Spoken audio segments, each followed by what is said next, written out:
சாய் பல்லவி வந்து ஒரு சூப்பரான ஆக்ட்ரஸ். அது நம்ம எல்லாருக்குமே தெரியும். நம்ம எல்லாருக்குமே அவங்கள ரொம்ப பிடிக்கும். பட் ரீசெண்டாக வந்து நான் ஒரு போஸ்ட் பார்த்தேன், ஓகேவா, இன்ஸ்டாகிராமில். அது பார்த்ததுக்கப்புறம் எனக்கே அது ரொம்ப யோசிக்கிற மாதிரி இருந்துச்சு. என்ன அப்படின்னா, நிமேஷா இருக்காங்க பார்த்தீங்களா, டிஎன்ஏ அப்படின்னு சொல்லிட்டு ஒரு மூவி இப்போ அதர்வாட வந்துச்சு. அதில் வந்து ஆக்ட் பண்ணியிருந்தாங்க. அவங்களோட இமேஜ் வந்து நான் சைடில் கீழே கொடுக்குறேன். ஸோ அவங்க வந்துட்டு அந்த மூவியில் ஆக்ட் பண்ணதுக்கு வந்து நிறைய பேர் வந்து அதர்வாவுக்கு போயிட்டு இவங்க பேரா அப்படின்ற மாதிரி நிறைய கமெண்ட்ஸ் நான் பார்த்தேன், ஓகேவா. லைக் இவங்க சுத்தமாக செட்டே ஆகலை அப்படின்னு சொல்லிட்டு. பட் அவங்களுமே நார்மலாக நேச்சுரல் ஸ்கின்னை காமிக்கிற ஒரு ஆக்ட்ரஸ் தான். Like with the pimples she has and ஒரு ஃபைன் லைன்ஸ், ரிங்கிள்ஸ் எல்லாமே காமிச்சு நார்மலாக ஆக்ட் பண்ணுறவங்க தான். பட் அவங்களோட ஆக்டிங் அந்த படத்தில் சூப்பராக இருந்துச்சு. லைக் எனக்கு அந்த படமே அந்த அளவுக்கு பிடிச்சிருந்துச்சு, ஓகேவா.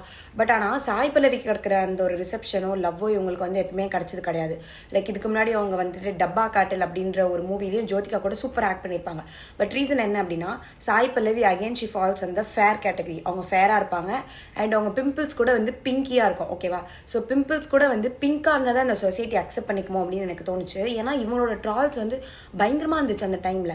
பட் ரீசெண்டாக ஒரு பேஜில் வந்து அழகாக கம்பேர் பண்ணி போட்டிருந்தாங்க. இதுவே சாய் பல்லவிக்கு இந்த மாதிரி ப்ரௌனான பிம்பிள்ஸ் இருந்தாலோ, இல்லைனா அவங்க இந்த மாதிரி ஒரு டேன் செக்ஷன் ஆஃப் பீப்புளில் வந்து வந்திருந்தாலோ கண்டிப்பாக வந்து அவங்க அக்செப்ட் பண்ணியிருக்க மாட்டாங்க.